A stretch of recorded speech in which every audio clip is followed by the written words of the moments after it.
Who am I? Why was I created? Why was I born?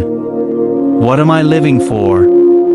The echo of a broken soul. Zaid didn't believe in anything anymore. Not in light, not in love, not in life. The city around him throbbed with noise and neon and nameless people, but inside his soul there was only one sound: silence. Not the peaceful kind, but the terrifying one, the kind that followed a storm that had ripped everything apart. He had once stood in prayer behind his father as a child, repeating softly, Bismillah ar-Rahman ar-Rahim. But now, he couldn't even say those words aloud without choking. Because what mercy was there in a world that took everything away? It had been 263 days since the accident. His mother's hands, once warm with jasmine oil and sweet bread, had turned cold. His little sister, Aliyah, once full of laughter, had vanished behind a hospital curtain, her tiny lungs collapsing without warning. And his father, who had taught him how to tie his shoelaces and whisper Bismillah before eating, now sat staring at a wall for hours. Zaid, only 23, had been left the sole guardian of his own shattered world. The nights were the worst, not because of the darkness, but because the dark no longer scared him, it welcomed him. He'd walk aimlessly through alleys where drunk men cursed the heavens, and the homeless sang lullabies to dogs. One night, it rained so hard it felt like God was trying to erase the earth with tears. That night, Zaid collapsed beside a dumpster, clutching his sister's hair clip, and for the first time in months, he said something aloud, "If you are there, prove it." That's when she appeared. She wasn't glowing, she wasn't floating. She looked like a human, except her eyes held something that didn't belong to this world. The woman, wrapped in a weathered gray cloak, knelt beside him. She didn't ask if he was okay. She didn't offer food or comfort. She simply said, "Do you know what it means to call upon the name?" Zaid blinked. What name? The name that was written before pain ever touched your bones. The name that knew your breath before you took it. He thought she was crazy, but her voice felt like thunder wrapped in silk. "Bismillah," she whispered. "Say it. Say it not as a habit. Say it as a cry." Zaid tried to laugh, but it came out as a broken cough. "I used to say that when I was 6. Then that 6-year-old knew something you've forgotten," she replied. He knew that nothing begins without the name of mercy, even pain. Zaid shook his head. "Pain is not mercy." "No," she said gently. "But sometimes mercy wears the mask of pain." Then she vanished. No trace. No footsteps. No name. The next day, Zaid woke up on a park bench, soaked, shivering, but alive. A note was tucked under his arm. Old parchment. Handwritten. One line. "In the name of Allah, the most merciful, the most compassionate, say it and walk." He threw it away, but it haunted him. The days that followed were strange. Everywhere he went, he saw the name.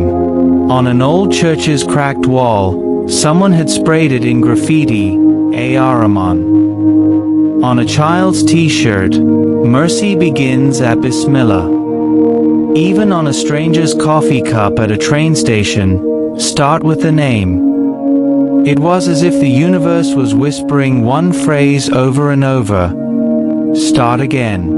But this time, begin with him. And Zaid finally broke. One night, kneeling on the cold floor of a mosque he had once abandoned, he whispered it. not with arrogance, not with routine, but like a man drowning, finally calling out, Bismillah ir-Rahman ir-Rahim. The walls didn't shake, no angels flew down, but inside Zaid, something opened. A door, a breath, a knowing. It was like mercy had been waiting for him all along, not at the end of his suffering, but at the very first tear. He cried until the dawn crept in, and for the first time in months, when the sun touched his face, he didn't pull away. Because now, he had remembered, the name wasn't a word. It was a home. Mulberry tree, Elias asked Yaqub, how do you know if you are walking that path? Yaqub's eyes twinkled. When even your pain begins to feel like prayer. Elias fell silent. That night, he couldn't sleep. He watched the stars and asked himself questions he hadn't dared before. Had he ever truly walked the straight path? Or had he lived in a crooked world, even while bowing in prayer? The next day, he walked deeper into the mountains, alone, as though the stones would answer him. A cave awaited him, cold, silent, empty. But in that silence, something broke open in him. Memories poured through. The day he struck his sister in rage, the coins he took from a stranger's pocket long ago, the prayers he recited in front of others while his mind wandered to worldly things. They rose like ghosts and surrounded him. Elias broke down. For the first time, he begged for forgiveness with every fiber of his soul. Not for blessings, not for reward, just for the chance to return to the path. The next morning, when he emerged, the sun greeted him. The breeze felt like it kissed his face. He felt clean, not because he was sinless, but because he had finally confessed and turned his face to the light. Back in the village, Yaqub welcomed him not with words, but with prayer. The two men stood side by side and wept, hands raised, hearts trembling. One night, Yaqub passed away. Elias washed his body, wrapped him in white cloth, and whispered the verse, "Guide us to the straight path, the path of those whom you have blessed." The entire village came out for the funeral, and something miraculous happened. Those who had not spoken in years forgave one another. Tears were shed between enemies, and even the children stopped fighting for sweets and began to offer them to the poor. Elias realized then, Yaqub had walked the path of grace not by preaching it, but by embodying it. From that day, Elias made a vow. Wherever he went, he would walk barefoot if it meant humbling himself. He would eat last if it meant someone else would eat first. And when he prayed, he would say, not just with his tongue, but with the full weight of his broken, restored, and grateful heart. The path of those blessed. The wind grew still. After the collapse, Evelyn was no longer in the realm of the ordinary. She awoke in a garden untouched by time. There were no voices, no noise, only a light that shimmered without origin. Her wounds were healed. Her fears had slipped from her shoulders like old chains. Around her bloomed flowers she had never seen, their petals humming with a gentle light. Trees stood in reverent silence, and a stream whispered sacred secrets as it passed. She wasn't dead. She was being shown. A man stood near the stream, his face familiar, his presence radiant with peace. It was her father. "Dad," she whispered. He turned and smiled, not as a ghost, but as something eternal. "I asked once for guidance too," he said softly, "and he led me through fire, not around it. You have been shown the beginning of Sirat al-Adina Anamta Alayhim, the path of those who were favored. Evelyn fell to her knees. But I've done nothing to deserve it. He knelt beside her. That's the lie the world tells you, that you must earn grace. But he gives it freely, when the heart turns sincerely. Your pain, your cries, your hunger for meaning, he heard them all. You asked him to guide you. You surrendered. She remembered the whisper of her soul. Guide us to the straight path. She hadn't known what she asked. She didn't know the weight of it. Her father touched her forehead.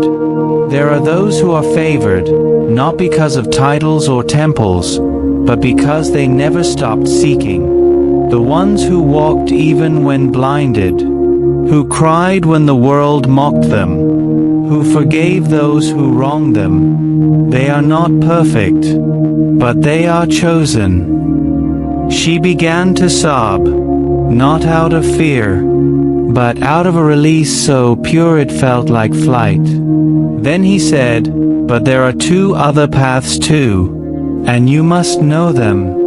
For the light cannot be seen unless the shadows are understood. The garden trembled. Her father faded. The stream ran backwards. And Evelyn fell, down, down, through a sky that was now cracked by thunder. She landed in a room filled with gold. Marble columns, chiseled ceilings, mirrors on every wall. Beautiful people in beautiful garments passed by her without noticing. They laughed, posed, sipped from jeweled goblets. Their feet didn't touch the floor. Their eyes held no souls. One of them turned to her. His eyes were empty. You've made it, he grinned. This is our path, the favored ones. But she felt sick. Her heart pulled back. She realized this was the illusion of favor. They had wealth, beauty, status, but no gratitude, no humility, no yearning. This wasn't the path of those truly blessed. Then came a voice, deep, thunderous, not from a speaker but from within her. It echoed the words, not of those who have earned your anger, nor of those who have gone astray. The walls crumbled. Now she stood in a wasteland, dark, desolate. People wandered with maps that had no ink. Signs pointed in every direction. They argued. They followed each other in circles. One screamed into the sky. Another worshipped his own reflection. Some bowed to stone. Others mocked the very idea of a creator. These were the astray. She looked around in horror. I don't want to be here, she cried. A small hand tugged her sleeve. It was a child. Muddy, torn clothes. But his eyes were clear. You don't have to stay, he whispered. But you need to understand. And she did. The path she had prayed for was not the one of gold and fame, nor of wandering in prideful confusion. It was the path of the sincere, the broken, the patient, the grateful. Suddenly the sky opened. She stood again on the mountain where it all began, the sun now rising behind her. Evelyn took a deep breath. She felt her soul aligned, not with religion, not with rules, but with truth. She whispered, one last time, guide me to the straight path. And this time, the path answered. A road formed ahead, not easy, not soft, but certain. Her journey, the real one, was about to begin. The silent fire within, inspired by, nor of those who went astray. The cold wind blew harder that night, sweeping across the valley of Asher where remnants of faith flickered like dying embers. Evelyn sat beneath the withered tree, the same tree that once bloomed with the joy of her childhood. But it was no longer spring. The laughter that once danced through the branches had long been silenced by grief, confusion, and a deep longing for truth. Her hands trembled as she unfolded the parchment her mother had left behind, words Evelyn had feared to read all her life. He who believes only what soothes the soul, yet walks away from the truth, lives among those who have gone astray. In the village, the temple bells were silent, the priests gone, the idols forgotten. But not all had strayed for the same reason. Some walked away because of pain, others out of pride. Evelyn knew now she had walked blindly too, not toward rebellion, but toward illusions that made her feel safe. Yet illusions have a cost, and hers had been her brother, lost to a war within himself. Across the mountains, a man named Aidan wandered with a staff and a torn satchel. Once a devoted scholar, he had renounced truth after his wife's death. In every flame he lit for knowledge, arrogance rose with the smoke. He had started believing his own wisdom was higher than divine wisdom, until the night he heard a voice in a forgotten language. On his knees in the storm, in the cave of bones. You have sought power, but rejected guidance. You are among the lost. He wept that night, not because he was found, but because he had finally seen how far he had wandered. Their paths crossed at dawn. Evelyn, the daughter of sorrow, and Aidan, the son of pride. They met at the crossroad where once a temple stood and now only a stone remained with a single word etched, guidance. Without speaking, they both sat by the stone and lit a small flame. Not for warmth, not for light, but in silent repentance. Behind them, the valley changed, not through thunder or miracles, but slowly, like healing. The wildflowers returned where the roots of arrogance had once spread. The villagers, some curious, others skeptical, watched as Evelyn and Aidan rebuilt the broken altar. Not of gold, but of clay, humility, and whispered prayers. And when the people asked what led them back, both spoke the same truth. Those who are astray are not evil. They are simply lost souls who forgot the voice that once called them home. As the sun rose, so did a new hope. A generation remembered what had been forgotten. That to be guided is not just to walk a path, it is to surrender the heart.